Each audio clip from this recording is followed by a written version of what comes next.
Hey, it's Bill, and you're tuned into episode number 86 of Three Questions and a Song, where the title of the podcast tells everything except when it doesn't. It will not be three questions. This is episode number 86. You can find us on buildascene.com. And with me tonight from Harmony Dreamers is Byron Scott. What's up, Byron? Hey, good to be here, man. How are you out there? I'm good. I am. You're in Pittsburgh, right? Or area? So I'm about 45 minutes north of Pittsburgh. North. All I'm right. about 10 minutes from Michael Stover, but I've never met him. Yeah. Is that right? No way. Yeah, Hey, I got a question for you. Okay. good. You're from the Pittsburgh area, and I know you are big into the live scene. Have you ever heard of a band called Three Brick Shy? Ooh, it's No. Okay. Not friends I of haven't. yours anyway. Okay. Friend of mine's in that. And I don't even know if they're still together, but they did wineries and all sorts of things around there. But for years and had an album. But I just thought this by chance you might know my buddy out there. But that's all right. I But you mean, know Michael, I do know even though you Michael. even though you never met him in person. So Michael and I met through Xander Demos, who is a let me think how I want to describe him. He's a phenomenal guitar player. He's a shredder. I see. And Michael was representing him. He was the first person from MTS that I interviewed. And Mm. now Michael's my go-to if I'm getting to the point where my list is a little short on who I'm scheduling. I send him a message. I'm like, who do you have for me, Michael? And he was like, let's do him. I said, okay, let's do it. All right, Mike, the man. He's a great guy. I met him kind of the last minute, and he's really got a great system going. That's all I'll say is that for promoting, and that's of all the steps that it takes to put out an album or a single. A lot of them have gotten easier now in the digital age, but the promoting is still an endless thing. And Michael has got it wired down to helping out independent artists, like you. And so, yeah, I saw a lot of stuff you do as well to help independent artists for a I long have time, right? a big list. I know you Yeah, do. I started. Websites. My first website I did was in 1996, so I've been at this for a while, and I'm Wow, still the two members of that band are I'm like I still do a lot of work with them. really? Um, they actually do a benefit concert here called Rock for Life concert. Yes. It's a series of concerts in the summer and into the early fall. They have outdoor concerts, and then they have some Right. indoor ones, and they raise money for children who are fighting deadly diseases. Oh, nice. So that's since it came up, it's rockforlifeconcert.com, Hmm. and I do that website. Oh, Um, you do, huh? and then Matt, who's the drummer of Matt, if you're from the Pittsburgh area and somebody says, "Oh, you know Matt from," and then you can pretty much insert any band name, and they're all going to go, "Oh yeah, I know him," because he's played in so many bands. I think Yeah. he's in 6 or 7 right now. He's a drummer. Yes, Yeah, a drummer. Yeah. Okay. and that's what he does. I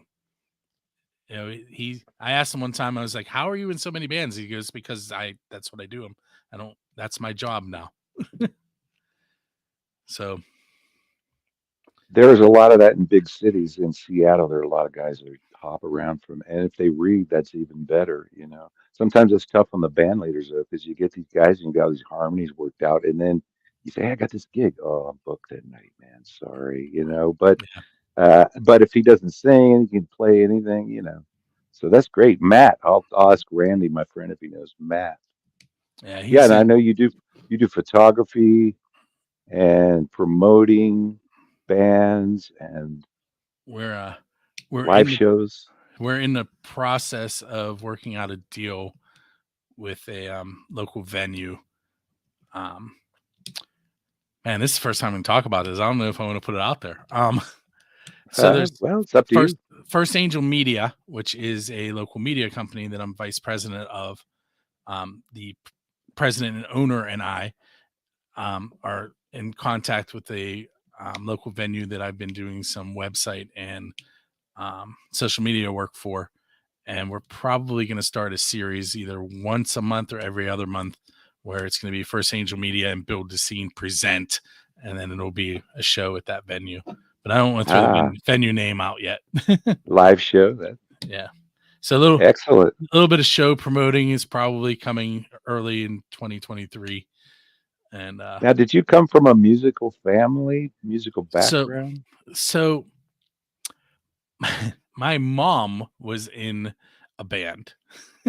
Really? She was in a church band. It was Sure. basically my mom is one of 11 kids, and pretty much everybody in the family was in that band. Wow. She sang and played the oh, why am I going to completely blank on it?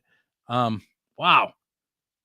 What? I can't. This is so. When I'm going to give you the motion, and you're going to laugh that I can't remember Okay. this instrument name. Trombone? No. It jingles. Jingle bell. I don't. Tambourine. Tambourine. Thank you. Tambourine. I cannot believe. Listen, I'm going to point out again that I was teaching today. Oh yeah. Well, I understand. Yeah, it happens. She was the lead singer, and she played the tambourine. My uncles all played bass and guitar and drums, and it was. I didn't get to witness it, but to this day, she can still sing, even though she'll tell you she can't. And then what about you? I cannot sing anything to the point Nothing, that. Well, that's not true. The song "Sound of Silence," the Disturbed cover. Oh yeah. I can kind of sing that because it's so deep. Oh really? But after that, if I'm singing, my kids tell me to stop. That song that I'm allowed to sing, nothing else. And you might like. I'm gonna a little plug. You might like our album because I used to try to sing high all my life in rock bands, and then when I was working on cruise ships for 5 years, I had to do 5 sets by myself singing, and so my friend said just lower the songs till they're comfortable. And I started singing everything low, and I discovered, hey, guess what? Ding dong, you're supposed to be singing low. And so on the album, I'm doing all these bass and lower, and I have 8 girl singers that are matched up to the songs, and so it's a lot of low vocals. So you're gonna like that. You can sing along without yeah, that song, "Sound of Silence," great song. Seems like at karaoke, everybody has their one song that they can do, at least. You got to have your song, right? I've done karaoke one time, and I sang La Bamba. And only because I was singing it as a duet with an exchange student from Spain. So I was really whispering and he was singing. Following along. But so my family-wise, my kids all play instruments and sing. They do. My daughters, Emmeline plays the flute. Bria plays the clarinet. Twin daughters. Yeah, they're twin daughters. They're 12. What's their names? Emmeline and Bria. They're different. And Aiden, that's like okay. Anyway, go ahead. Yeah, Aiden plays the trumpet. He also has taught himself how to play the fife. He can play the piano. He knows how to play harmonica. He knows a little bit of guitar. He has a drum pad that he plays with. And apparently his new band teacher is a 9th grader is trying to get him to switch to I can't think what it's called. It's basically a trumpet, but it plays at a different tone. It's it's not euphoria, but it sounds like euphoria. I'm not familiar with that one right offhand, but it's a trumpet-like thing. Okay. Yeah. He sounds like he has an ear for music to play all of those things. He's got a natural talent for sure. He's also really good at math, and math and music go hand in hand. Yeah, they do. So, wow. And I sound like I'm bragging on my kids, but he's in 9th grade, and he's the brass section leader already. Wow. He's playing in a junior stage band where he is the first seat. He was 3rd seat last year as an 8th grader. Wow. No, So that's when I was his age, I played a lot of instruments by ear as well as the ones that I took some lessons, but I never was as good at reading as him. But yeah, some people just have a natural ear, I think, for picking things up for some reason. And it sounds like he definitely has that, yeah, right? and Wow. He's got the a dad girls, that'll promote him too. yeah. So that's really, that, Listen, I am making a website for one of the bands that he's in. of course you are. Of course you are. And taking their promo picture. Who took their I promo did. picture? I Let me did do that. see now, you know, a lot of people that I met over the years who were successful, and they're all different levels of success in the music business. If you're full time or playing on the cruise ships. What I noticed is a lot of people who stuck with it, I'll say, and didn't quit, came from a musical family of some sort. And if their father knew, hey man, make a promo picture, duh. But I didn't know that. Mhm. When I was a kid, none of my bandmates came from a musical family when I was that age and said, "Yeah, go." We got a business card, back Yeah. then. But so he has a big advantage. His father could promote him. Just, Well, but he's good in school too, huh? oh, So, he's taking all honors classes. So, wow. yes. Oh my goodness. Wow. That's amazing. That's And terrific. his sisters are currently in, well, they just left musical rehearsal. That's why they're not here. Mom picked them up. And they're And twins. they are. They Uh, have both singing and speaking parts in the musical. Um, wow. they're taking vocal lessons. So, all three of them are in the junior choir at church. They all play the bell chimes at church. Aiden sometimes plays his trumpet along with them. So Wow. it's definitely, there's always music going on That's here. always fun. Wow.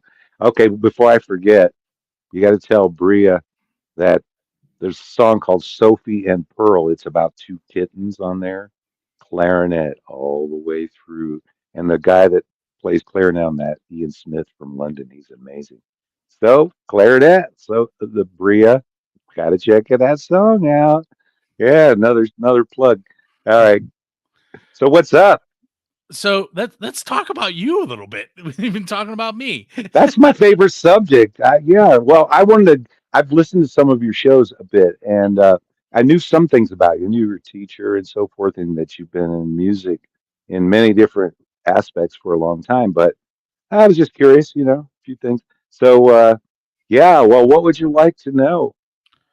Well, let's start with a cliche question. Okay. It'll be an easy one. All So right. how did you come up with Harmony Dreamers? Someone told me that, well, of course, you want to get a website domain name and you want to get your name on all these platforms, right? So you can't have something too simple, because it's You want it taken. to be So, memorable. and memorable. So a friend of mine said, well, you combine words that don't normally go together. That was his. So there's a little clue for somebody trying to do that.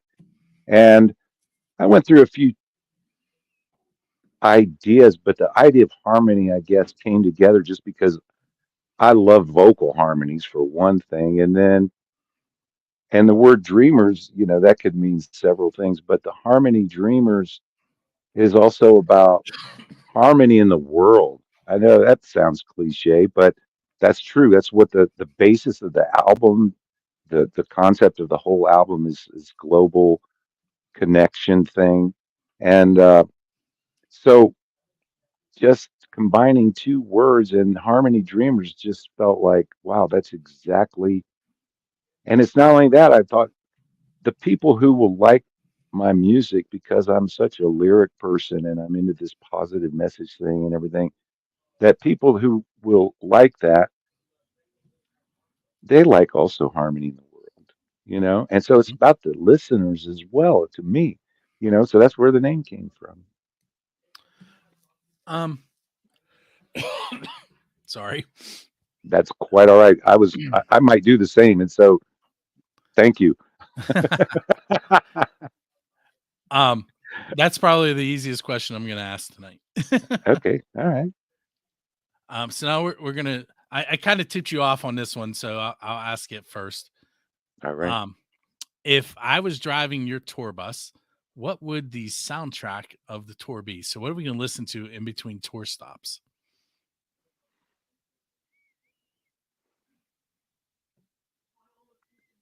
I love so many types of music, but I'll just start naming some people who were influences of mine. I'll say we have a playlist, okay?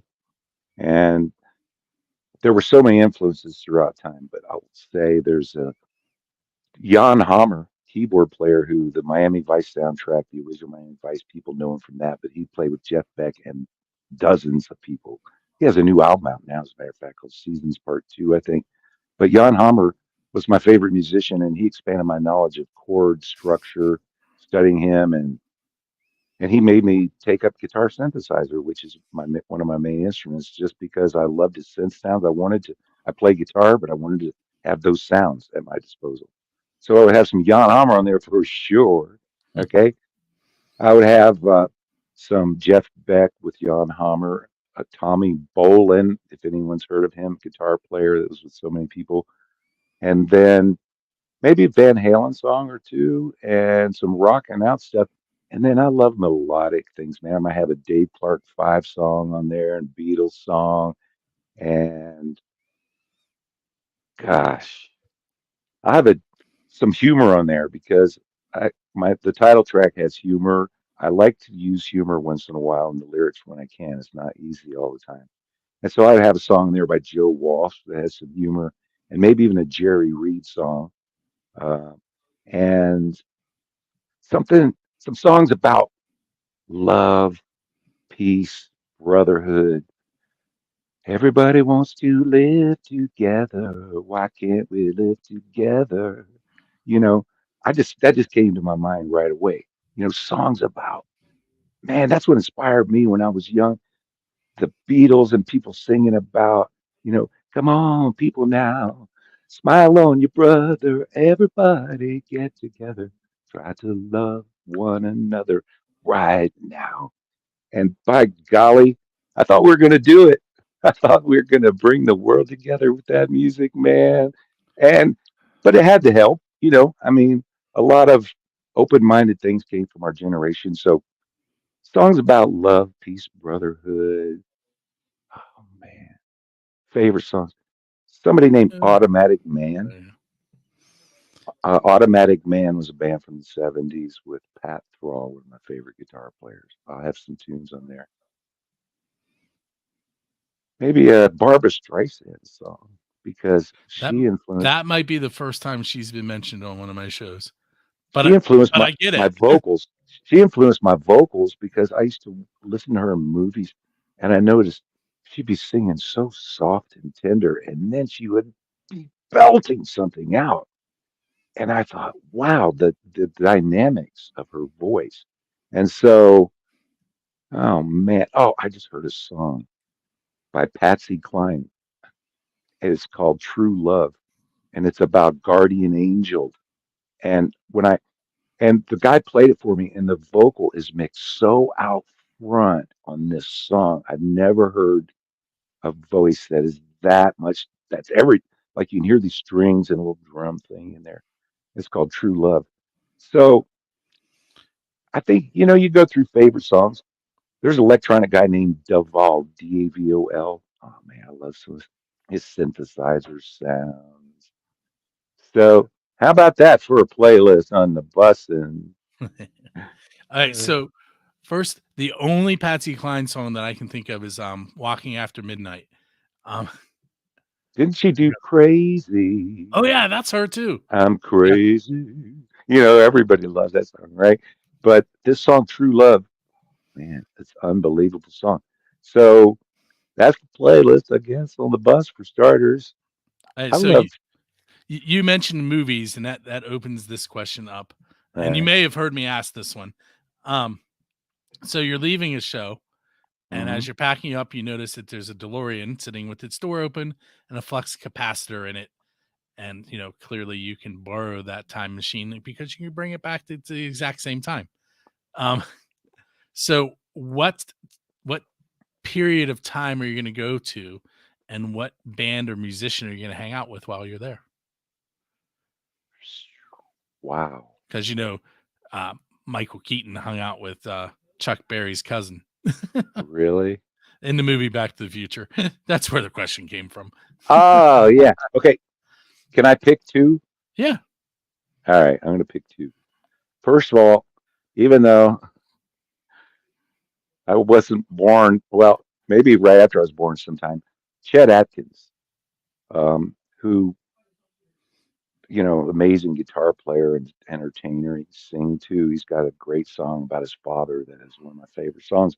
But he was with A&R Records later, I believe it was, as a A&R person. And he helped so many people get started. The Everly Brothers, who influenced the Beatles, and the list goes on. But Chet Atkins was such a nice guy from everything I've seen. And he played with Jerry Reed. I've seen some videos where he and Jerry played together and they're joking around on stage. And they both are, trading solos. But Chet Atkins was actually, one thing I recall now, Bill, when I was about 4 years old, I guess, we had a record player with all these albums, and there was one called Chet Atkins at Home, and it had him on the album cover with a guitar in the studio with this rack of gear with a reel-to-reel tape recorder. It was kind of a black and white, old-looking photo.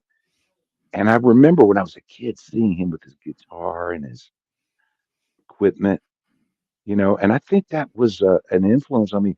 So then the other one I would choose, the second, let's see. Well, okay, the Muscle Shoals studio in Alabama? Yes.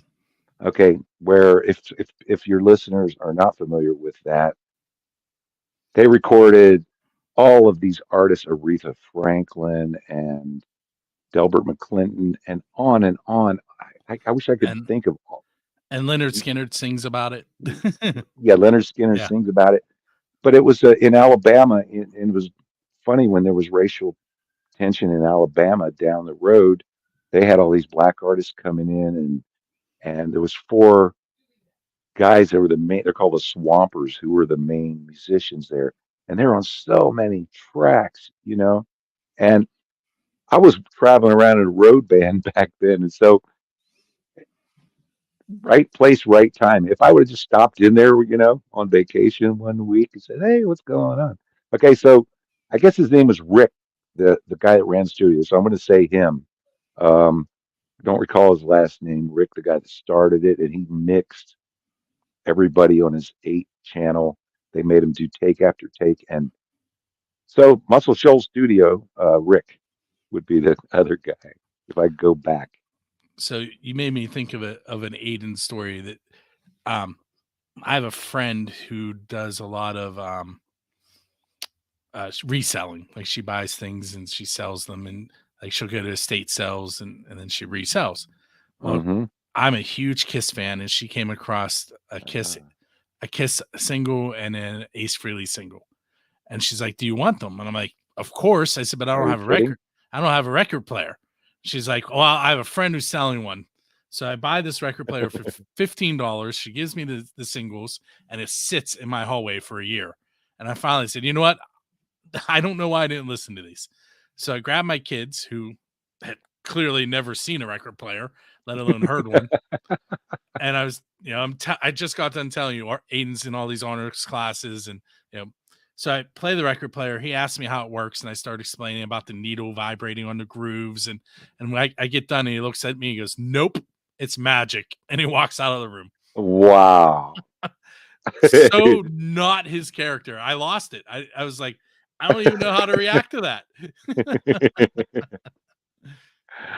Well, maybe it's the music lover in him, that it is music is magic, we take things for granted. You've seen it so many times, you know, but really, wow. Like you said, it's mathematical, Yeah. right? This separation of notes and the harmony. See, that's the thing.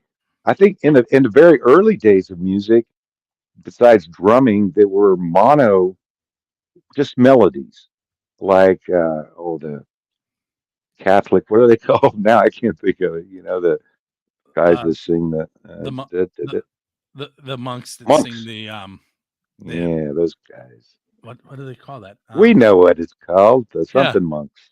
those the but they're something, chanting basically. the chanting monks. Yes, and so it was single melodies, and then the harmonies. Is the notes. And so it is magical. It's a very magical thing. Yeah. I let's see, what can I ask you next? Oh, this is fairly new question for my shows. Oh boy, It, and you have a DeLorean, so you can go back in time.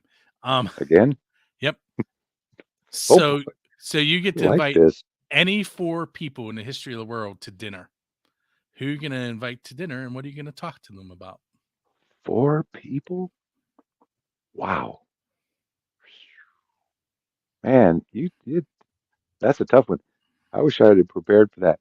Okay, let's see. I don't know. I'm just gonna go back and say, man,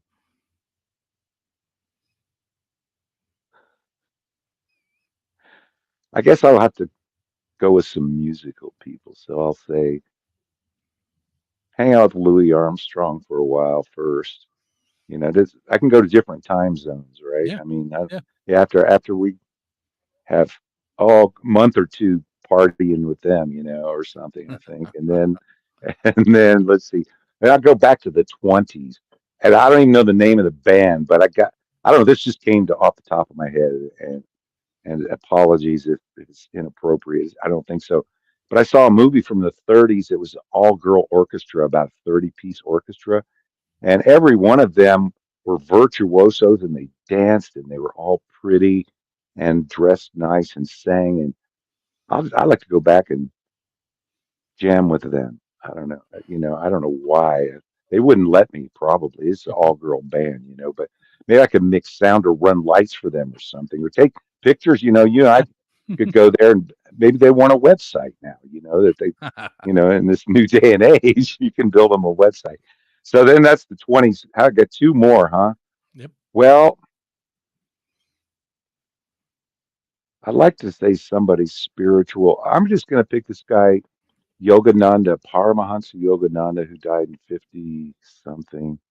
No, I don't know when he died, but I studied meditation for years, kind of a hobby of mine. And he was one of the first people that I read his book, The Autobiography of a Yogi. And a friend of mine, bass player, gave it to me. And so, just for why not, you know, I read so much of his stuff over the years, and I studied a course when I first started through him through the mail. And so, Yogananda, uh, anybody normal that you can think of? Oh my goodness.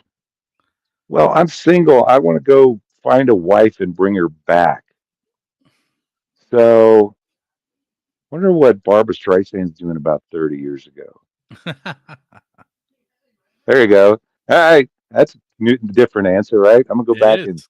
hang with Barbara Streisand for a while. And yeah, all right. Fun question. What's the Um, best answer you've gotten on that one that you thought you know what? was most clever? You're only the third person I've asked. Okay. I might think of someone later. I should have done three, and I was going to hold one for just in case something pops into my mind later. So Elvis. I do have a question I I ask a lot. Um, Okay. and I named it after the band that I first asked because they just had a phenomenal question or answer. Who was So that? it's called the um I- it has really been this kind of day. Diesel Beast. It took me a second. The band is Diesel Beast. They're out of Denton, Texas. And the question is, if you could play anywhere in the world with any band or musician, where would you play and who would you play with? And Okay. do you want to hear their answer or do you want to give your answer and then I'll tell Oh you? yeah. No, let's hear theirs All first. right. Or So they want to play at Stonehenge with Dio. good answer. And of course, I said, well, maybe that's why Stonehenge is there so that you can bring Dio back so that you can do that. Wow. Yeah. You never know. It's worth a try. A phone call, maybe. Maybe you have to press the stones in a certain order. Yeah. Or maybe once they start playing with Ronnie James Dio, something magical will happen. The aliens will. I don't know. Okay, so that's a pretty good answer. So I'm going to put together kind of a super group, and we're going to play at Red Rock in Colorado, an outdoor That place. that is on my bucket list. I want to go there. Oh yeah. Or there's a place called the Gorge, not too far from Seattle. Now I think I'll go to the Gorge because, and it's on the Colorado River, way up there, and it's driving distance to Seattle. It's quite it's the other side of the state. But when they have a good concert, people will come from there. And I lived in Seattle, still kind of my home base sometimes. And so yeah, the Gorge. And Jan Hammer would be playing keyboards, Jeff Beck on guitar. My best friend Larry from our group will be playing drums for one, but we're going to have multiple drummers because Graham Hopkins, the other guy that plays drums on the album, he'll be there. He'll be the other drummer and a couple of percussion players. And then we have four bass players plus myself on the album. And one of those guys, whoever's available, oh man, they're all amazing, these bass players. And so, well, I'll get one of them. And then, oh, all the girl singers, I'll invite all eight of them. So Jan Hammer, Jeff Beck, Pink Floyd. Let's see who from Pink Floyd. Let's invite them all. Roger Waters. Are they're still around, I think. And Ringo Starr. I gotta have Ringo Starr come. He always likes to play with all the all-star bands, He So, does. yeah, come on over, Ringo. Yeah, and then, if anybody else happens to be in the neighborhood, drop on in, man. Let's jam. Come on over, Bob Marley. I know that would be a miracle if that happened. But anyway, so there you go. The Gorge. Have you ever heard Um, of the Gorge? I have not. Okay. All right. I bet I'd interviewed. I'm really having trouble remembering things today. That's all right. I do it all the time. Can't Yeah. his first name. He worked in. He was in Seattle during when grunge hit, and he worked on Pearl Jam's 10. He worked on a couple of the other big grunge bands. Why can't I think Mm. of his name? I interviewed him. Too bad my drummer Larry isn't here. We were both in Seattle when we met in '99 in a band called the Hi-Fi Hippies. But Larry was a lifelong Seattle, and he was not only in bands from the time he's a kid, but then he ran sound for everybody, and he knows everybody. He's got like 1,000 promo pictures from Seattle bands and albums and everything, and he would know him.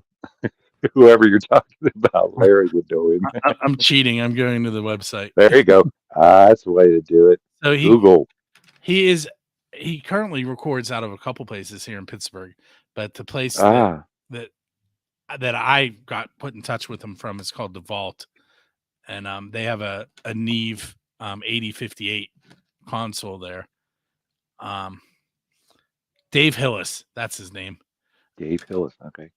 So here I'll read his bio from the website real quick. After signing his first record label deal at the tender age of 17 as a guitarist and writer with legendary thrash metal band Mace, Dave set his sights on the production and engineering side of the music business, where he was an engineer for legendary producer Rick Parashar at London Bridge Studios, Seattle, where he engineered Pearl Jam, Alice in Chains, and Candlebox, to name a few. Wow. So Wow. I have this question that I ask on all of my shows All that right. I thought I was finally gonna get a closure to when I asked him. So Dave Grohl or the Foo Fighters show up in my YouTube, the playing next list on the right. Mm-hmm. No matter what I search, there's going to be at least 4 videos that include them. I could search how to clean out a dishwasher, and it'll have the Foo Fighters or Dave Grohl. So I No started way. asking this question because I started watching the videos, and inevitably, on almost every show, the Foo Fighters end up bringing somebody from the crowd up on the stage and having them play. So the question is, Hmm. and I'll give you a chance to answer it, but I still got to give you some more backstory. The question Okay. is, who Sure. is your Dave Grohl? In other words, who would you want to play on stage with and play one of their originals? But Mm. because he kept showing up everywhere, I was like, well, I'm going to put him in more videos. So he's in every one of my podcast videos now because I asked a question. and I've tried to contact him because he's like he literally is everywhere. Like he during the pandemic, he did a drum off with an 11-year-old. You know, like I'm like he's surely going to talk to me, and he hasn't yet. So I Not thought. yet. So when I got Dave Hillis, I'm like, there is no way that Dave does not know Dave, and he didn't. He was like, we were in the same town and we played in the same places and we played shows together. He goes, but I never talked to him. I was like, Are you are you Facebook friends with him or follow or anything like that? I am. I'm 'Cause not sometimes, friends, you know, but the 6 degrees of separation, I don't know. yeah, I I I've been tr yeah, it's hard sometimes when people are so busy, you know, and they get bombarded. I yeah, had that happen, try to get I've a hold of somebody. yeah, I've tagged him a bunch of times saying, "Hey, Dave, when are you coming on the show?" And no response. I emailed his management; they didn't even reply. So I don't think it's gonna happen. Well, no, I wouldn't give up. Don't give up. Don't give up yet, 'cause you never know. It could happen. You know, like, I'll just give you an example, you know, perhaps, let's say you interview this band called Harmony Dreamers, and you're like only the first person ever in history that did a video interview. And then next thing you know, they're like Pink Floyd, and then you were the first guy. Everybody's gonna Making wanna come on history. your everybody's gonna wanna come on your show, man. At that point, Dave will be calling you. You'll be like, "Well, let me look at my schedule here, Dave. Well, how about next February 29th?" Uh, no, I'm just joking. Sorry, Dave. You know, give him. Come on. Wait, he's busy. You know, we understand. Like you're a Definitely. busy guy too. You know, I'm sure you have people all wanting to come on your show sometimes, and it's hard to choose, right? I knew a guy that had a nightclub that I used to play all the time in Seattle, and he took me into his back room and he had these like 8 milk crates full of promo packs from bands that all wanted to play there. Poor guy, you know. And then they're calling, "We're the best, man. We'll bring the followers in. Come on, man, hire us, hire us." And he only had so many slots, you Yep. know. So, you know, yeah, it's tough being popular. That's the thing. All right. It's not easy, and you know that.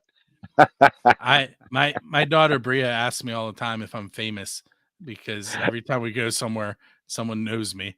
And I was like, listen, all those people know me. That doesn't mean I know them. Right. You know? And Yes. she's like, what do you Hey. mean? I'm like, well, I met them, but that doesn't mean I remember. Yeah. Sometimes they have to remind you and it comes back. Yeah. So many Well, you times. figure Yeah. like, I've done 630 38 episodes of Pennsylvania Rock Show. There are a lot of people that have been on that show. You Wow. know, 86 of this one. I have a live show on xrpradio.co.uk, which is in Scotland. I've interacted with bands in there. It's by the way, my answer. There's a lot of them. So listen, you guys, you know, if Bill forgets your name, just remember he couldn't remember Dave Grohl's name for a while. So, you know, don't feel And bad. Dave Hillis. All right. And his own daughter, something that happened. I don't know. I see, I forgot now already. So give us a break, you know. Anyway. All right, so the question Ah, is yeah. after that big long story. Um, That's right. so so who would you want to go up on stage with and perform one of their originals? Oh, yeah. That was the question, wasn't Was it? Who would I want to go up on stage perform one of their originals? Wow, man, Dave Grohl. No, I'm just kidding. Then we'll come on your show right after that. I have had somebody answer that way. I believe that. Uh, Jan Hammer. Jan Hammer, my favorite musician of all time, influenced me in so many ways. Um, love the guy, love his music, and yeah, Jan Hammer and his originals. He has so many. Okay, I guess I'll. You know what? Maybe I'll go with. He played with Neil Schon, the guitar player from Journey, on a couple of albums, and they had some originals. "Wasting Time" this cool song. So, all right, yeah, we'll go. I'll play with him and Neil Schon, and I'll play rhythm. I don't care. Or drums, and we'll switch. So, yeah, Jan Hammer. And And that's that. And for other people who don't know who Jan Hammer is, it looks like Jan Hammer when it's spelled out. So if you want to look him up, amazing musician, keyboard player. Um, let's do one more question and then we'll talk about the song on the album, and then I'll ask you a couple more questions. All right, sure. Um, so what is a song that you didn't write that you wish you would have written? So something that has really, really influenced you. What a Wonderful World, Louis Armstrong. Uh, I sang that so many times, different places, and people loved that song. And my mother, when it came out, suggested I should learn that song. God bless her. But that was actually people think that song is really old, but it was the movie Good Morning Vietnam with Robin Williams. You remember that? Mm-hmm. And I think And that they're was like, in 80. good Good morning. morning, Vietnam. Yes. And so that became a hit from that movie in, I believe it was 87, and it was on the charts. And so that would be it. I love that song. Okay. Beautiful. All right. So let's talk about I come from Earth. Uh, Okay. but this is like sometimes when I ask this question, the person I ask is kind of young, like Joey Connor that you watched, and it doesn't really resonate. But I'm going to say it anyway. This is All your right. MTV or VH1 moment where you get to do a storytellers and tell me about that song. Okay. We're talking about the title track because the album is called I Come From Earth. And that song came from personal experience, actually. Now, some songs come in minutes sometimes, but that came from personal experience. And what happened, like it says in the song, no matter where you go, when you first meet someone, they always ask two questions. What's your name and where are you from? So it wasn't a song at this point. And from personal experience, what happened when I met people and they asked me where I'm from, I said, Earth. And I noticed they laughed. See, you just laughed, right? Yep. Everyone laughed almost every time, right? And I like to write humorous songs. So I started thinking, And then, except for the one girl who it talks about in the bridge, when I asked her, she was working in a restaurant, and she asked me where I'm from. I said, Earth. She said, where is that? And so that's true. That's a true story. And so it came from personal experience. And then there were some influences. There's a part in there that says, is a question and answer. Hey, hey, where you come from? I come from Earth. Okay, so that question and answer, I was inspired by many songs that had humor throughout time, but there was one by Warren Zevon called Surfer Girl, and it had a question and answer thing. There's a surfer girl I've been in love with a long, long time. What's her name? I can't tell you. Oh, and it made me laugh, just like, see, you're laughing. And so the question and answer thing came from that. And then, so it took a few years. It started coming together last summer at my drummer and old bandmate from Seattle, Larry Draglin's house, where we were doing drum tracks last summer. It started coming together. And there are other people in the album. I'll just mention real quick. I used to write songs throughout the years by myself because the bands that played originals, they never stuck together that long. And so I was forced to do everything myself: drum machines, bass, guitar, keyboards, vocals. But on this album, it started expanding first with Larry, my drum friend. And then on this track, it was the beginning of bass players. There's 5 bass players, including myself, on the album. And this was the first one, Nikita Astrakanhantsev from Ukraine, who I found is a progressive player. He plays upright, fretless, 5 string orchestra, symphonies, jazz rock. And he was the first bass track that I did, which got me hooked on bass players. Previous to that, I was doing all synth bass. So Nikita, and then there is there's a synth player named Lola who I met through this process of finding 50 backup singers for that song. Because I what was going happened to is, ask about that. yeah, see what happened after I was originally when I was adding other musicians, there were 8 female singers, and I told you I sing low vocals, and then they sing the higher vocals, and I found 8 singers, assigned them to different songs. Incidentally, this "I Come From Earth" is the only song that I'm not sharing the lead vocals with a female or giving them on 2 songs. I sat out. even though I didn't want to.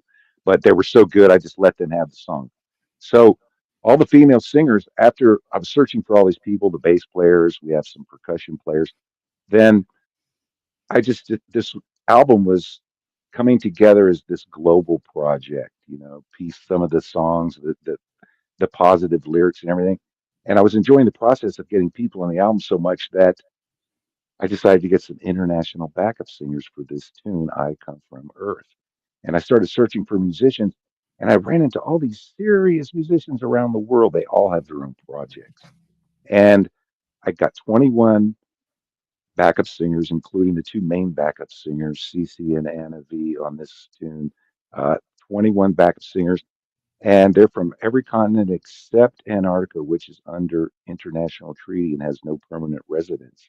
And so they all knew what they were participating in, and they made statements about the project. And it was so interesting to meet these musicians who they're so passionate about their music. They're out there connecting with other musicians. They all have, man, most of them have projects. There were a couple of newbies who I just said, yes, come on and, be part of this. And it was really fun to see their reaction as well. So in the process of the 21 backup singers, incidentally, I ran into two people who became part of other songs. One, Lola Vicentini from Argentina, plays synthesizers and sings and so forth. She's playing synth now, the accents on I Come From Earth on the title track, and she's on two other tracks. It was a last minute that I found her through that process of finding the backup singers for this. And then I'll just mention another girl. I lived in Philippines off and on at times in my life, and between cruise ship contracts and for 2 years once. So I wanted to get someone to represent on these backup singers from the Philippines. And I found a girl, Sharu. She lives in Philippines, and she did her part. And then she is also a producer, really great. Such a good musician. And so I had some English lyrics for a song called Powder Powder Butterfly. And that means butterfly in their language, Tagalog. They also speak English very well there. So, long story short, I asked her about writing a Tagalog version of this song, and we collaborated back and forth. We have two versions of the song, one in Tagalog and one in English, and they have the exact same melodies from our collaborations. And that was amazing. So she does almost everything on that and sings, and I sing, and I played real drums on that one to keep our dual drummers thing going that we have on almost every song. So when I Come From Earth, the people that were on it, Larry, my old bandmate, he's on 80% of the drum tracks on the album anyway. And uh, and then we have at least two drums and percussion on pretty much every song is part of our sound. And there's, in fact, I'll mention there's a song called No Stopping that Michael, we're talking about. That's going to be the next single probably. And it's a progressive song. And in the middle, there are dueling drum solos between my electronics and Larry's real drums. And he can play, man. I told him to cut loose on that song. And you'll hear on the album, he can really play drums. And so we have dual drummers going on most everything. And then this song was, like I said, part of the beginning of finding the other bass players who perhaps I'd love to mention all the people on the album besides myself, the singers. You can read about them on the descriptions of each song and so forth. There's so many of them that and they do so much on their own. So, but I'll mention, like I said, when I was younger, I used to do all the parts myself, and out of necessity, and I never released music. I just love writing songs. That I've always, since I was young, I wrote, and then at one point I set a goal, 15 originals on my four track, then 30, 50, 70. Then I quit counting, and I just kept writing. And I did a few things, before the internet music business. And then now I just decided it's time to go on the internet, and put some music out. And someone recommended I put an album out rather than all the singles in a row, as but that way, I didn't want to have a YouTube channel with one song on it, so Right. so I got an album that, and but I just love writing songs, and I did it all by myself. So a couple of friends of mine have known me my entire life. They said, "This is really your album, man. These are your songs you produced, you arranged all these things and everything, and you're always pointing to the other people in the album and what a difference it made." And granted, okay, I that's true. However, they added so much to this project. And really, the thing is, I just like writing songs, and I've always enjoyed that. I'll share something with you, Bill. When you're a songwriter, and I'm going to say when you have a song that you wrote that has real meaning to you, and you finish that song, and you sit there and you listen to it like 20 times, and sometimes you're just in tears. And that process, to me, that's what I've always loved, is just writing and finishing a song. And now it's hard for me to even imagine people hearing the song, you know? And the album is really getting, and the songs are getting traction in all these places. It just amazes me right now. It's been out a month, and there are 12 songs in the album. There's a two-part song and there's a five-part suite. So there are really 17 total tunes on the album. And an interesting thing, if you Google Harmony Dreamers, all of these articles and reviews and YouTube videos and stuff are all coming up. They're at the top of the search on Google. And all of these reviews are really interesting. They actually have listened to my album, and each one of them, they pick out these different songs. This is the hit. They say this is the hit on the album here, this one. And then each one of them has a different A song. different So one, I yeah. agree. So I agree with all of them, and so anyway, that's the title track. I Come From Earth. It took a few years to come together. Yeah. And it's okay. So the lyrics of that song, let's talk about that just for a second. All Okay. right. So the song I Come From Earth is really about no borders on this earth, right? Because And you what kind of followed through on that with all the different musicians. Yeah, exactly. It really just started taking on a life of its own. All my life I've been dedicated to music, and then on this project, crazy things just, the dates and when it happened and the people I've been meeting and all these things, almost like it's out of my hands. Yeah, and so this project, or the I Come From Earth song, it's been getting a lot of traction in different places, and the lyrics though about no borders, essentially, it's just, where are you from? What country are you from? And when I travel sometimes and someone uses the word foreigner about me, I think to myself, wait a minute, I'm not a foreigner, man. I'm your brother. I'm your cousin. What foreigner? And it's just a word. I understand that. But and to do it with humor and from a real life experience, it just happened over a course of a few years. So that's the title track. Okay.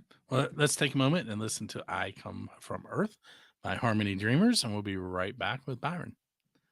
Hey, so for those of you that are watching the video, you don't get to hear the song right now because YouTube and Facebook don't like to allow us to do that. So what will happen is we're recording this on Friday, September 30th, and it'll actually be released tomorrow. So you don't have to wait very long. It'll be on buildascene.com right on the homepage.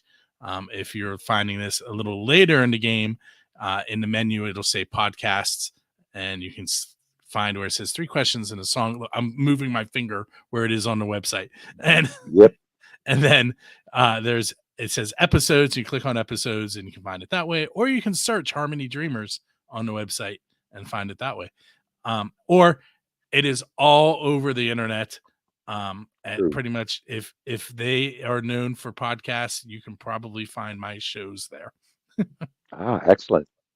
Um, and for those of you that only dig as deep as you have to, it is on Spotify, it is on Apple, it is on all of those major ones, but it's also on some little ones you probably haven't heard from.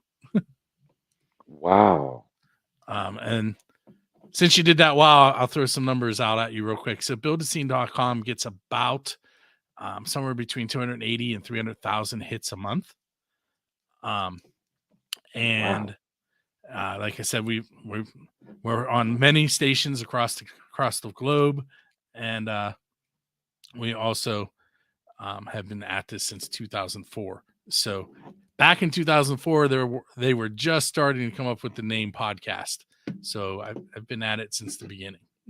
Well, I have a question for all of your listeners everywhere. Hey, where you come from? Earth, right? That's the That's right. line in the song. And they just heard the song. If they're not listening at this moment and they came in later, then hey, where you come from? And peace, everybody. All right, cool, man. You're everywhere. That's really exciting. The internet is so amazing now with the music Oh, it business. is. I've talked to people from all over Scandinavia, all over Europe. Um, I heard those guys. I did an interview on Three Questions in a Song where I interviewed Vincenzo. Um, what's his last name? Grieco. Vincenzo Grieco. He's from Italy. He plays Ah, rock, and I did the intro in Italian. So wow. if you want to hear some bad Italian, track that episode down. They were very nice and told me I was good. Wow, cool. But yeah, Yeah, I heard a guy, I think he was from Holland or somewhere that you were talking with. I can't, and he had all oh these strange letters on his pyramid. I can't remember his yes, name. um, oh, my memory is shot. Yeah, I understand. I Yeah, know well, look it exact. up on yeah, I look know. at the pyramid of letters. I don't know what Yeah, it's I know called. exactly which But he was episode you're talking about. very interesting Yeah. individual Um. from around the world. We got people from around the world listening, and yeah, the internet music business now is really amazing.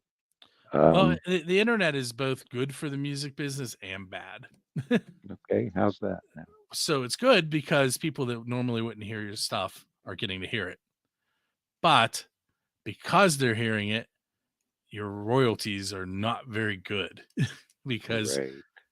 like Spotify is a real low percentage and Apple is a real like they're all really low percentages. So Hmm. it's good because you're being heard, but it's bad because you're not making the kind of money you would have before the internet was involved. Right, but it was harder then. I mean, just briefly, and to put out a record in the old days, there were four things you had to do, and that's recording, packaging, distribution, and advertising. So recording was generally more expensive back then because now you can do it on a computer. And then distribution, you had to print and package and ship and all these outlets, and you had to know somebody at the record stores. But now it's just an MP3 file. So that's Yep. recording, packaging, distribution, now easy, pick a distributor worldwide. The advertising part, see, that's where Michael comes in. That's still endless.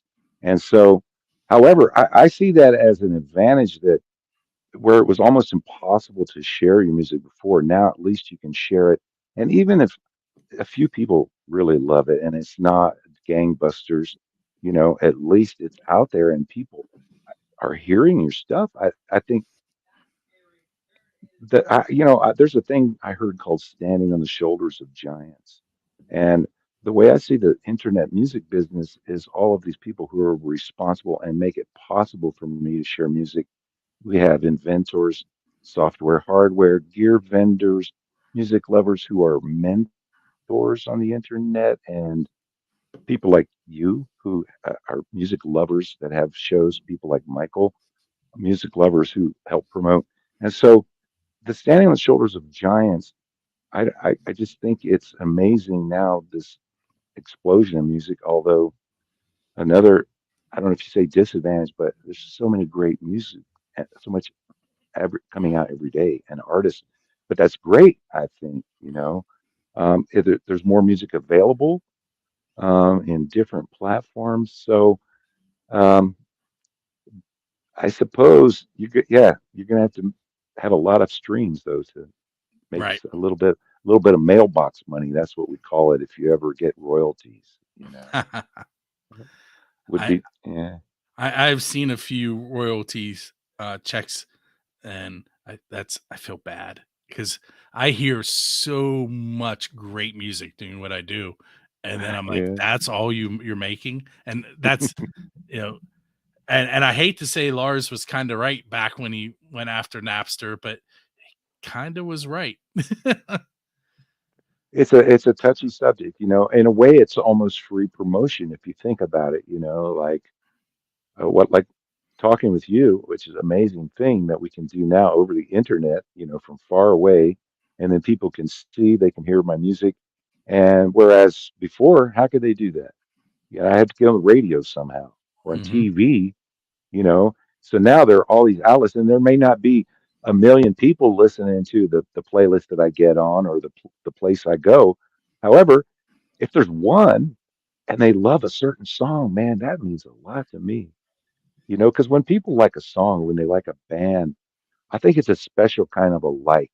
It's not like pizza, which we'll probably talk about at some point. I think I've heard your other shows, right? Yeah, but it's not like pizza. You know, no matter how much you love pizza, I gotta say music's better. So when people love a song, when they love a band, it's a special love. And so if they love a song, it's a way to get it out there. And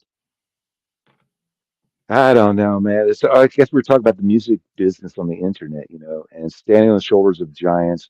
Um, I think it's amazing.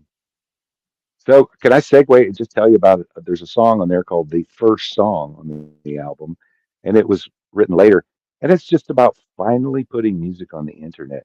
And there's a line in it that says, "We need to make sure everything is working right," because someone recommended that to me. They said, "Well, before you put out an album, do a single or two and make sure the website and the promo and the social media and all that, right?" And so that song, the first song, is kind of just a joke, humor song about putting music out finally, you know. And I think musicians could probably relate to that. But to me, more importantly, I just really am thankful. I appreciate all those people that were the inventors and the gear vendors and the mentors that I listened to on YouTube and people like yourself and Michael, all of that group together. If it wasn't for that, if I wasn't standing on all of your shoulders, where would my music be right now? You know, in I, my computer. is you said something there that kind of hit me. When I first started in 2004, the first episode I used a computer microphone. The second episode we had a mixer and like two people from, I don't know, four or five different, two people each from four or five different bands show up. And then it turned into, when the bands were playing live, I had a mixer, I had a gate limiter, I had headphone amps. You know, we had stools set up and microphones all around the room. And then I ended up with two mixers because I didn't have enough inputs. So I used Channels. another mixer as a line mixer. And now I do it with a USB microphone and a camera. That's it. Yep. Yeah. A USB mic. Yeah. I've been going through this different mics. It is. It's amazing the technology now Well, of what you can do. this mic, I'll show it to you. It is actually XLR. Let me get better. XLR or USB. Ah, of So course. that's both. Great. Perfect option. Of course. And it sounds better USB, which I did not expect. Wow. Okay. It kind of makes sense in a way. All right. But hey, We'll so put since you brought the pizza question up, I will ask it, it- and then I will ask you two more general easy questions, and I'll let you go for the evening. All right. Hey, so the pizza question came about because there's this band called Vase, which is spelled Vase, Vase, from Mm. Michigan, that were playing in Katanning, Pennsylvania, which is about, I don't know, 25 minutes from here. And I got a message from them on Facebook, and they're like, "Hey, I see you're near this venue. We're looking for somebody to take photos. Will you come and take photos?" And I was like, "Sure." You know, like, so the podcast has its advantages because people from out of state are now finding me. But so I Nice. go to take pictures, and they were excited because the venue bought them pizza from this pizza shop called Vocelli's, which is like they're not a huge um not a huge uh corporate company, but they are a corporate pizza shop. And I was like, "Oh, Regional. there Yeah. you go." And Yeah. Yeah. I was like, "Man," I'm like, "there's all these great mom and pop shops around here." I was like, "They could have got from Mel's." Coincidentally, Mel's is owned by the sister of the guitar player in the band of the guy who helped me host the first PA Rock show, which is one of those convoluted things. But 6 degrees of right. separation. But anyway, so the question comes from that night, and it's just simply, what is the best pizza you've had because you're a musician? So whether you went to a venue to play and the owner bought you pizza, or you were on your way to a show or from a show, or you had pizza while you were recording. I mean, anything that you can use to link it to being a musician. But what is the best pizza you've had? This is such an easy answer for me because one of my favorite dishes to cook now by myself. Now, do you make pizza? Sometimes we do. You do, but Yeah. not. But do you throw it up in the air like the pizza dough and catch it? Okay, so I have not gone to that extent. However, I will tell you that I do the website for 2 pizza shops, and Oh man, one of them is my cousin's more pizza shop. perks, more perks. Yes, one of them is my cousin's pizza shop. It's called Dommy's. It's dommyspizza.com if anybody wants to look it Uh, up. And the other one is Route 66 barbecue and wood-fired pizza. Um, mm, that one ooh, is just route66bbq.com. Um, both of them are phenomenal and not very far from wow, here. wow. That pays to build those people's websites or need an update. Yeah, okay. My freezer's a little empty over here with the barbecue. Yeah, Yeah. I do a website for a food truck, and there are lots of updates for food trucks because they're never in the same place. And that's what Mm. that one's turned into. Basically, he's like, "Hey, if you're near, come and get something." Okay. Oh, wow. So Bring the family. we do. Oh, nice. Yep. Perfect. And I've known Okay. him. I've known him Oh, forever. His parents owned a small Italian store and butcher shop on the street I grew up in on. So I've known him. is that in Pennsylvania? Yes, Yeah. it's Phil or Pittsburgh area? yeah, it's in Vandergrift, Pennsylvania, which Okay. is um if anyone who would know where that is really knows where they are in Pennsylvania. Do you But know where Acme is? I've heard of it, but I don't know where it Okay. is. Oh, it's east. That's where my buddy's from. Okay, so well now, so you don't throw pizza crust up in the air. You No. just but you bought like a frozen crust and you make it from scratch. You put your Oh, own we've done that. tomato sauce. We've made the crust from scratch too. But Okay, usually like lately been buying the dough, and then you form it okay. yourself. And Yeah, yeah.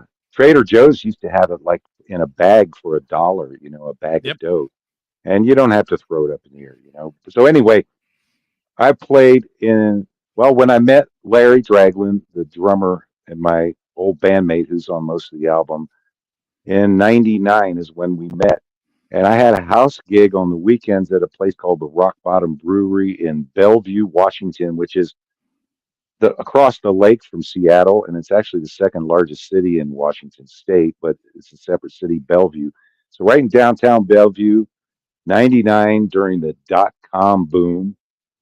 And in fact, we played at the Rock Bottom Blue for the Y2K party. We were waiting for the power to go out that night. But anyway, this Rock Bottom, they had a pizza there, which now I'm making on my own. So it's called Thai chicken peanut pizza. Okay, now you like you like the tomato sauce on your pizza, right? Forget that now. Okay, get your crust and you put sweet chili sauce. It's a Thai sauce, and it's got a little spice to it, but it's kind of sweet. It's like a red sauce. And so you put a thin layer of that on there instead of tomato sauce. Now it's called Thai chicken peanut pizza. So chicken, I like to cook it a little bit. I don't want to put raw chicken on a pizza, so I like to braise it a little bit, some chunks of chicken breast, and then peanuts, and then besides that, some red peppers, snow peas, lots of cheese, and then on top of the cheese, uh, sesame seeds. So it's spicy, and it's also better the next day after it comes out of the refrigerator. I don't know why, because as good as it is when it's fresh. And so Thai chicken peanut pizza from the Rock Bottom Brewery.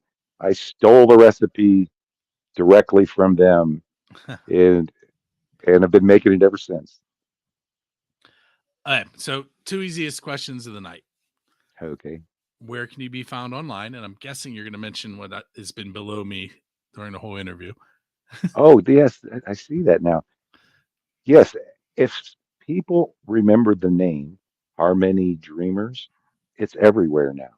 No matter where you go, harmonydreamers.com. Yes, a website. And by the way, we have LP, vinyl, and CD available on there, and coffee mug and T-shirt and things, and really fun pictures of all those backup singers and all the female singers and everybody, the 15 musicians that played, 15 in addition that played besides myself. So the website's got some fun stuff on it, and free downloads of music there if you want it. Same at Bandcamp if you want it for free or you can pay. But otherwise, at Facebook, YouTube, Instagram, Harmony Dreamers, and then all of the platforms, of course, 250 digital platforms worldwide now that is available on, and it's just simply Harmony Dreamers at Spotify, YouTube, iTunes, Pandora, everywhere. And it's been getting some great traction. Uh, I can't believe it. Michael Stover, it's definitely his doing. I mean, the progress that we've made in a month. I just discovered last night that Spotify had two of our songs on one of their playlists called Radio, and they just added seven more for Nice. their algorithm. I didn't think it'd ever see us. It's like, hey, algorithm, we're over here, right? Somehow, it's been getting some traction here and there, and I don't know where. But it also, one last thing, yeah, if you Google Harmony Dreamers, you're going to come up with a lot of cool reviews, articles. Your podcast, I'm sure, will be within a day or two. It'll be right at the top of the Google search, and so you can find info that way. And yeah, Harmony Dreamers. That's all you really have to know. And tell Yeah. your friends and your kids and their friends. I like kids. Hey, last question. Okay. What's up next for Harmony Dreamers? Mm. Well, for one thing, oh, it's my turn. Excuse me. Okay. For one thing, now that the album is out and a bunch of bonus tracks, it'll be back to normal of one song at a time, as most people do these days. Just continue doing songs. There's even one song that Michael has submitted for a feature film that is not on the album, and one that is on the album that was submitted as well for the feature film thing. And those are very competitive. So, and also the 12 tracks on the album. We're just starting with the first one, and it's been doing so much. The title track. There's also a second version of that coming out October 7th. It's called the Nashville Jam, and it's the same title track, but a guy I hired from Nashville that plays lap, pedal dobro and pedal steel on that second version of that song. So that's coming out October 7th. One song at a time. And then all of the other tracks on the album, like I said, all these people have been saying, "Oh, this is the hit. That's the hit. This is the hit." So, Michael, we've already picked out the one song, "No Stopping," that we think we're going to promote next, probably. But any of those, it sort of depends if someone likes them. Like I see how many hits. The song "Summertime Memory" has been getting a lot of traction. It has a video on YouTube as well. It was the first single, but there was this big disaster in my promotion before I met Michael. I won't even go into it, but pretty much the first songs were just a test, and it's a good thing we did a test because something blew up, and you know, Could you hear was that that? you? Yeah, was that you or me? That was a motorcycle driving behind me. Oh, okay. I have airplanes flying over here, but yeah. So one song at a time. The song that's coming out, and then yeah, just more songs. But I'm trying to decide where to go next. I'm in Las Vegas now because I finished mastering the album here. And hey, can I throw in something else? Uh, Yeah. Take another minute. A lot of this bill was recorded on solar power in a travel trailer studio home during COVID. I say 80% of the album was recorded on solar power on my end, the mixing and my recording. And so I was just sort of following the sun and mostly in Arizona, Southern California. And then I came here to Las Vegas to master the album because the mastering engineer here, Lewis, the LP at the Hideout Studios. I met him, and he taught me some things about preparing tracks for him to master because he knew my Ableton software real well. And so that's why I came here to Las Vegas. Well, now that's finished, and I'm trying to decide what to do next because I've always been like a gypsy musician most all of my life, and I have some place I could go, but I'm considering going to Asia, Thailand, Philippines, and Cambodia, sort of a spiritual health retreat, and also documenting and doing interviews and videos and things from there as well, and maybe even music from there as well. So I think I'm going to travel, but right now I'm kind of this album was such a focus for a long time that I kind of got out of balance a little bit, and so I have a book called Balance Your Choices, and I'm out of balance, right? So, and it's on the website too, a little book that I wrote for personal reasons, just as a hobby, and so yeah, I'm gonna just sort of regroup now and decide what's next and relax, man. Take it a day at a time, one thing at a time. You know, a lot of priorities, a lot of things that I could do, but enjoy life. That's what I want to do mainly. Cool. Yeah, Well, I want to thank you for hanging out on episode 86 with me. I appreciate it very much. I love your show, and I'm going to tune Thank in and listen to some more episodes and check out your other stuff you do. I wish I was there. You could do some photo shoot for me, but Las you. Vegas is a long way away. Well, I mean, Yeah. you could come this way and then fly to Cambodia. Well, I'll keep that in mind, but it's there's a lot of options, kind of a budget thing, and just then you have to store your things and all these preparations. So I'm just going to relax and take it slow, and I'm enjoying, right now.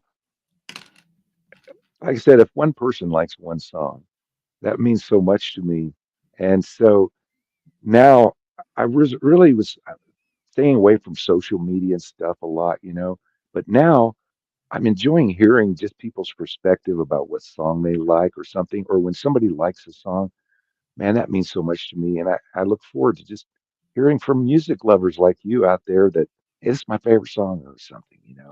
And that I to me is that's going to be fulfilling. that's something like I started taking photos like 20 years ago of bands, but I didn't Mhm. really get good at it until about 3 years ago when I Really? got the proper equipment. I was using um, I was not using professional cameras. Um, so what I really love, and it's very similar to what you said, is Hey, wait a sec. I'm going to turn my power back on. Let's see if we get a buzz again. Uh-oh. like, Sorry, I saw my battery saying, "Hey, hey, hey." no, So, we're good. okay. No buzz. Okay, please continue. So, So, your no, photography, you got new equipment now? well, it's new to me. It's older, Uh, but what I absolutely love is when I take photos of bands and they put them on their cover photo or their profile photos. So oh when a band yeah. takes, and it's similar to what you're saying. You're putting so much into that. Like when I'm taking a photo and then I sit, like, people don't realize, like, we go out and we take your photos, maybe we're there 2 hours, but then we Right, spend another 4 hours editing, and right. picking and adjusting colors and just getting it just right. And then when a band takes the time to use that photo for something, that's when I'm like, oh, that is so awesome.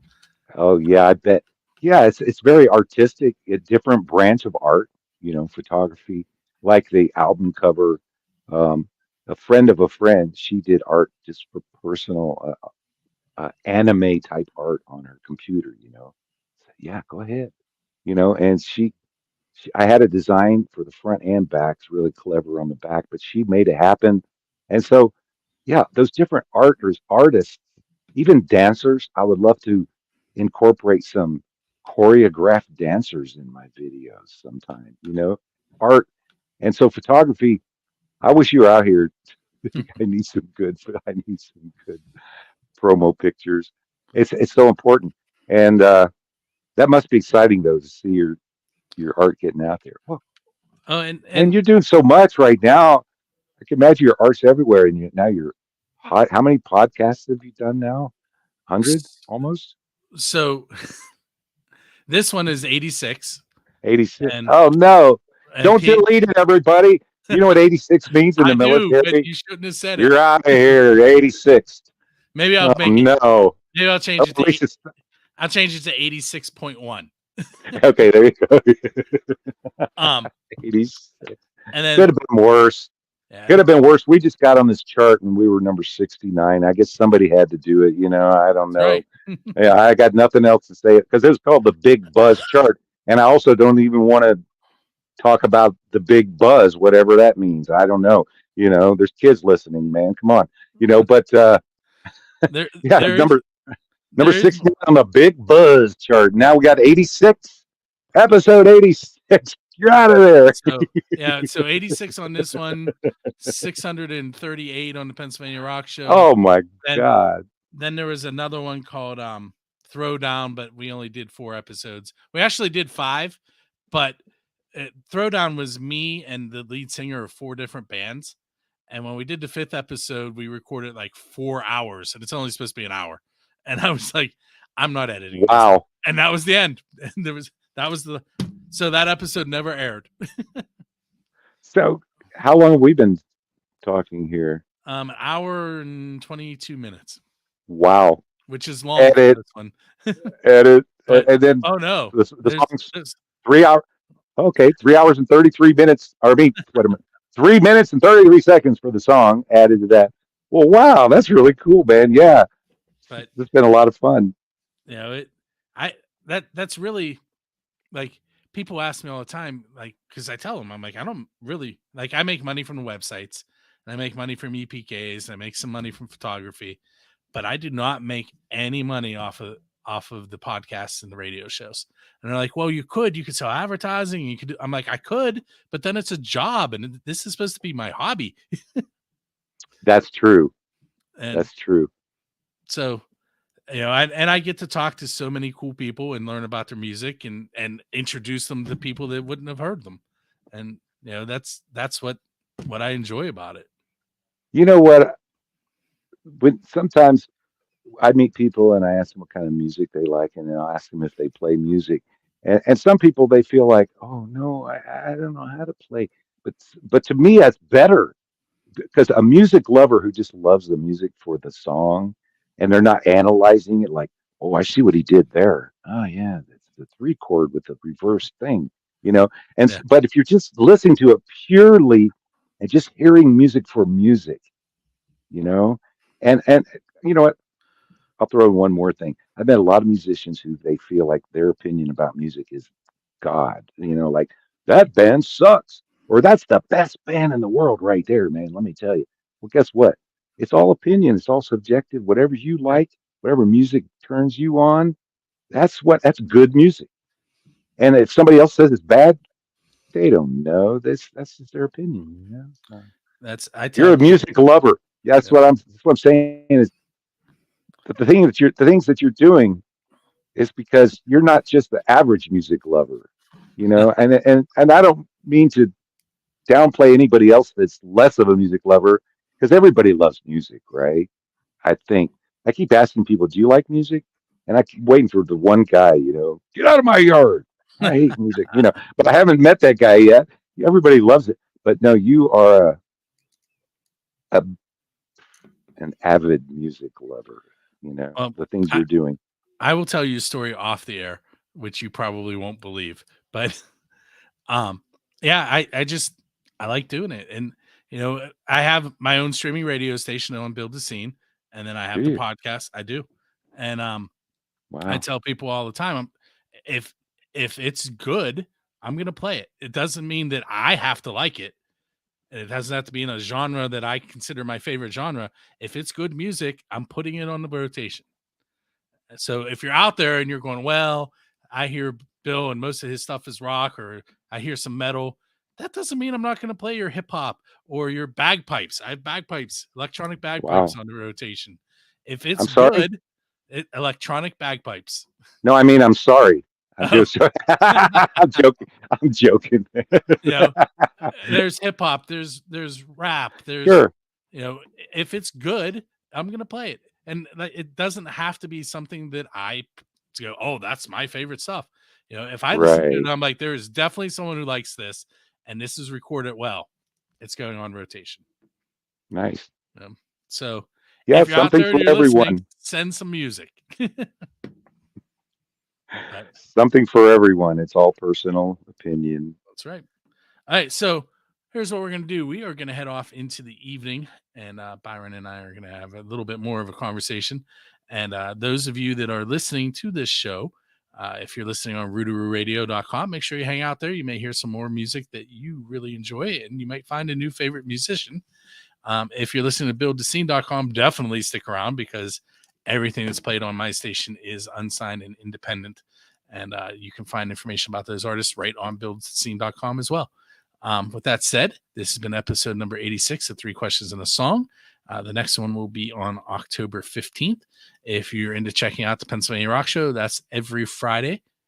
And Three Questions a Song. Friendly Fire, which is the live show I mentioned on XRP Radio. We don't have a set date for that, so you just have to keep your eyes open because it's hard to get four of us sitting down and on in the internet at the same time, mostly because I'm busy. With that said, we will catch you next episode.